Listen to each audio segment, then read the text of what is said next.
जय गुरुदेव। प्रणाम सभी को। निरोग जीवन के महत्वपूर्ण सूत्र अध्याय 13। लास्ट टॉपिक में हमने पढ़ा था आयुर्वेद का पुनर्जीवन हो रहा है, जिसमें हमने बहुत सारे आयुर्वेदिक औषधियों के बारे में जाना था शारीरिक और मानसिक रोगों के लिए। आइए इसी श्रृंखला में आगे बढ़ते हैं। चमड़े के उपयोग से परहेज करें। जीव दया आदर्श का परिपालन करने वाले मांस नहीं खाते। भगवान ने मनुष्य को प्रकृतितः शाकाहारी बनाया है। फिर फल, दूध, मेवा जैसे पौष्टिक और स्वादिष्ट पदार्थों को भी कमी नहीं रहने दी है, जो मांस की तुलना में अधिक निर्दोष, सुपाच्य एवं सस्ते भी हैं। कोई समय था जब पाश्चात्य शरीर शास्त्री प्रोटीन की अधिक मात्रा बताकर मांस की हिमायत और सिफारिश भी करते थे, पर अब दिन दिन उनका उत्साह भी ठंडा पड़ता जाता है और मांस के प्रोटीन को दुष्पाच्य एवं रोग कीटाणुओं की संभावना जन्य खतरे बताकर उसका विरोध करने और शाकाहार पर जोर देने लगे हैं। यहाँ प्रसंग जीव दया का है, जो मनुष्य में ममता, स्नेह और करुणा के रूप में भरपूर मात्रा में दी है। उसे चरितार्थ करने पर ही सच्चे अर्थों में मनुष्य कहला सकता है। किसी प्राणी का वध करने में उसे कितना कष्ट होता है, इसे अपनी उंगली काटकर या शरीर में सुई चुभोकर देखा जा सकता है। फिर इतना चीत्कार भरा त्रास दूसरे प्राणियों को देने का निमित्त कारण बनना कितना अनुचित है, इसे कोई भी भावनाशील सहज अनुभव कर सकता है।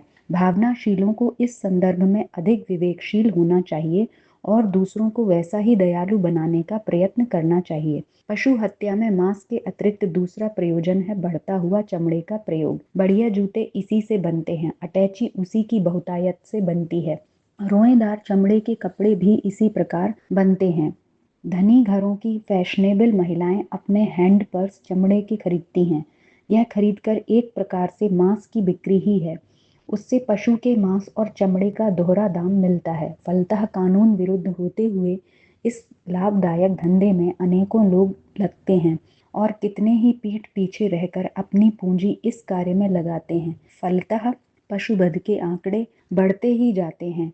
जो लोग मांसाहार से परहेज करते हैं, उन्हें चमड़े का उपयोग करने से भी परहेज करना चाहिए।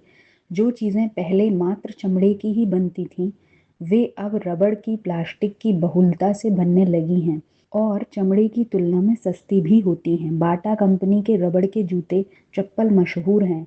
ऐसे और भी अनेक छोटे बड़े निर्माता हैं जिनसे बाजार भरा रहता है। फिर क्या कारण है कि हम उन सस्ती और हिंसा रहित वस्तुओं का उपयोग न करें?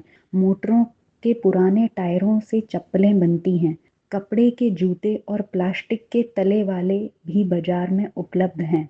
फिर उन्हीं में से अपनी पसंदगी की चीजें चुनकर क्यों ना काम चलाया जाए। कहने वाले यह भी कहते सुने गए हैं कि रबड़ या प्लास्टिक के जूतों से दिमाग गर्म होता है, आंखें खराब होती हैं। ये बातें सर्वथा निरर्थक हैं।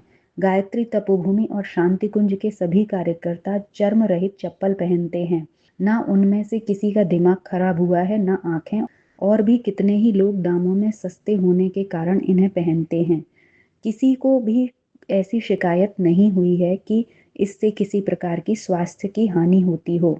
अटैची वगैरह भी बढ़िया रेगजीन या दूसरे प्रकार की वस्तुओं से बनने लगे हैं। महिलाओं के लिए हैंड पर्स भी कितनी ही डिजाइनों के कपड़े या प्लास्टिक के बनते हैं, सस्ते भी होते हैं। इसलिए विकल्प उपलब्ध होने से अब इस बात की मजबूरी नहीं रही कि चमड़े की बनी वस्तुएं खरीदनी ही पड़ेंगी। मरे हुए पशुओं का मांस उपयोग में लाया जा सकता है, पर उसे किसानों के चरस के लिए छोड़ देना चाहिए। वैसे ही पशुओं को स्वाभाविक मौत मरने का अवसर नहीं आता। उनमें से अधिकांश जीवित स्थिति में ही बूचर खाने चले जाते हैं। चमड़े का परित्याग भी ऐसा प्रसंग है जिसे भावनाशीलों को जीव दया की दृष्टि से कार्यान्वित करना ही चाहिए। तो आज के टॉपिक में हमने पढ़ा कि हमें चमड़े के प्रयोग से बचना चाहिए, क्योंकि वो भी एक तरीके से जीव हत्या करना ही है या जीव हत्या को समर्थन देना है। तो आइए हम सभी ये संकल्प लें कि हम आगे से चमड़े का प्रयोग नहीं करें। तो आज के लिए इतना ही। जय गुरुदेव। प्रणाम सभी को।